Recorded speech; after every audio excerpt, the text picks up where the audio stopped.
Donald Trump's hair in The Apprentice.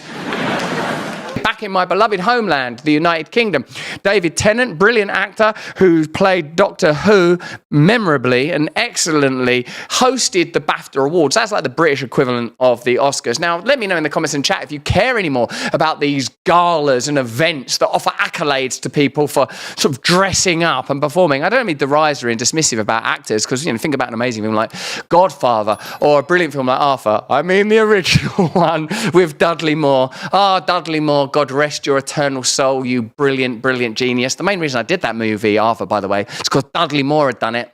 And, he died, I think, in Palm Beach. He kind of lived around here somewhere. Anyway, let's get into what I consider to be the dark side of entertainment. It's continuing politicization. It's ongoing sort of agitation. And my mate Gareth, who, Gareth, of course, who prepares this content, he says, watching David Tennant, it's like this speech is from 10 years ago. It's like, look at this. Ask yourself this question. We can do this together, because I'm watching this clip for the first time like you. Does David Tennant appear to have calibrated these ideas? The Biden administration was inept. They botched Afghanistan. They're clearly in the hock and pay of massive financial interests, global corporatist power. Since then, Bobby Kennedy has ultimately left the Democrat Party and is now been appointed as Secretary of Health and Human Services. This is an extraordinary and staggering revelation. Since then, Tulsi Gabbard has become a member of the Trump administration. See if these facts have been calibrated into David Tennant's perspective. And I say this with respect to David Tennant. He's a good actor. But let's watch this together and see what we think. And let me know what you think about that kind of general Hollywood elite condemnation of populist politicians who can make, I think, a legitimate claim to be more efficiently representing the interests of ordinary people than the kind of globalists who mask themselves in the lacquer of woke. Let's make some noise for the sublime, the brutalist.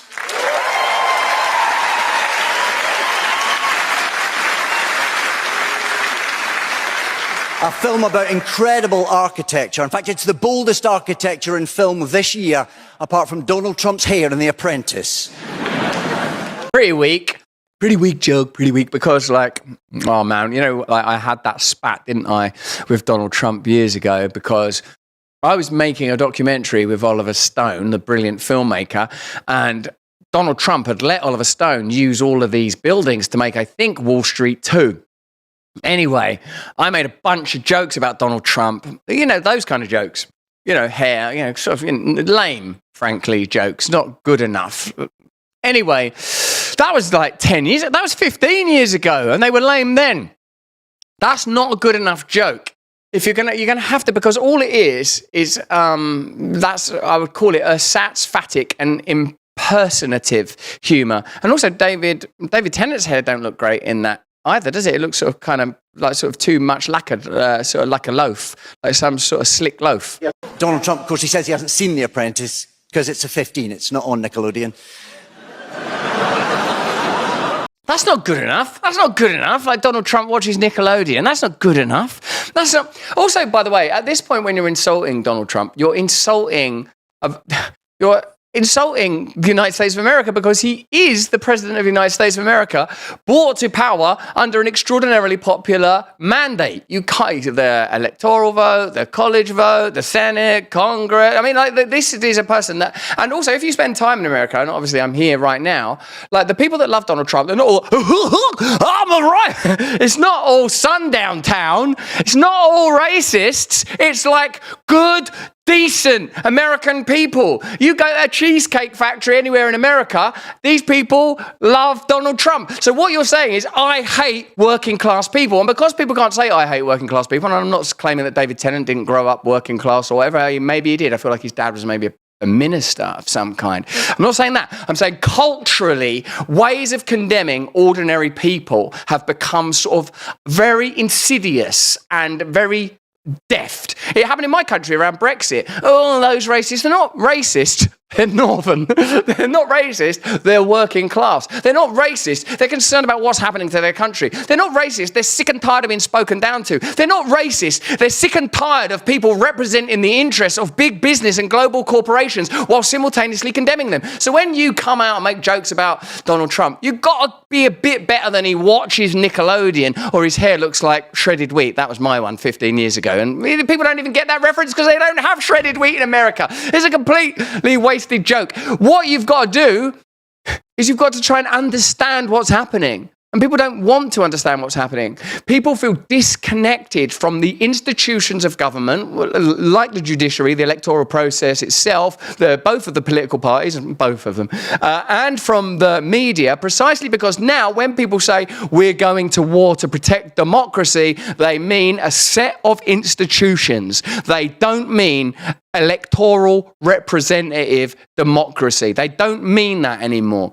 Isn't it baffling to recall that it was the Republican Party that fought to end slavery while the Democrat Party fought to cling on to it? No wonder they work so hard at woke, because their policies are a joke. But that's what I think. Let me know what you think in the comments and chat, and let's see how much further David Tennant can get with this sort of ribald, insipid, lukewarm milquetoast mockery of Trump. See?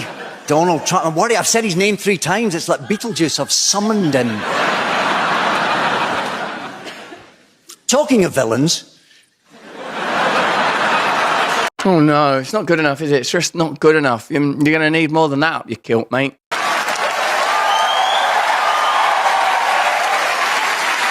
What's really fascinating to me is that this condemnation, broadly speaking, is being offered as a kind of attack and discharge at what they, I reckon in that room, regard as elitist power. But what are they actually celebrating? Making like expensive movies that are about marginal and peripheral tastes. If actually what you care about is the populare, the vulgare, the folk, the people of the land, there's some issues they really care about. Like, for example, in the United Kingdom, I don't think the majority of people want to escalate the war between Ukraine and Russia and fund it. But that's what Keir Starmer is pledging to do.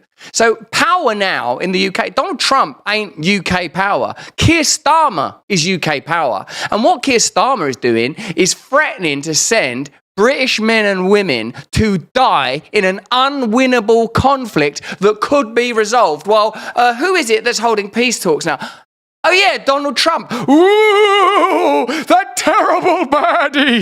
He's the villain naranja. He's orange, you see. You know, you're gonna have to go. You're gonna have to dig deeper and go further, man, to get anywhere on that. You're gonna have to investigate. What is it that has made him the most influential and popular president in living memory? I don't know. Well, how far do you want to go back? Reagan? JFK? How far do you want to go back? Obama? Oh, let's talk about that dude and how he ran things while he was in office. Let's talk about the 2008 crash. Let's talk about all of the drone strikes. Let's talk about the deception. Let's talk about the fact that he had cages. The whole class that Tennant's speech represents is dead. It's a dead class. It's a dead ideology. It's broken and it's over. And me, like you, I don't know if populism and nationalism and a kind of emergent sort of folk culture is gonna save the world, but it is better than what they were offering. It's better. That's the problem.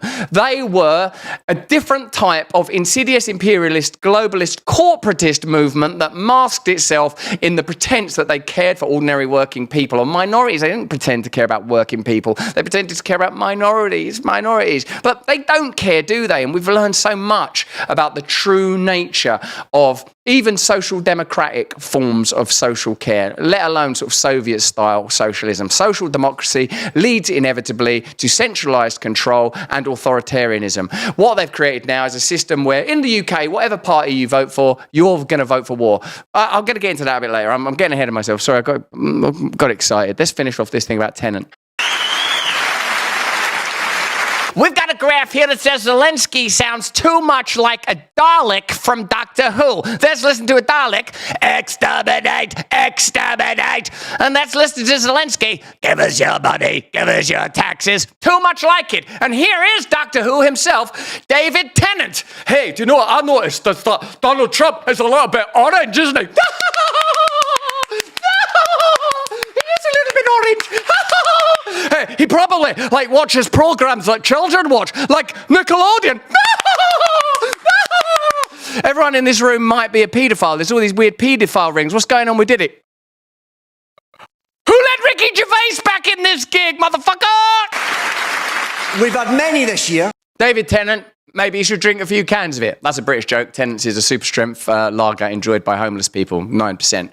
I used to drink it when I was an alcoholic, 22 years clean and sober now, thanks to the Heavenly Father. Hey, thanks for watching. If you want to see more uncensored content where free speech can flourish, join our live stream. Click the link right here to watch the next video if you want to, or become a member of a growing movement. Download the Rumble app and you'll be informed every time we make a new piece of content. Stay free.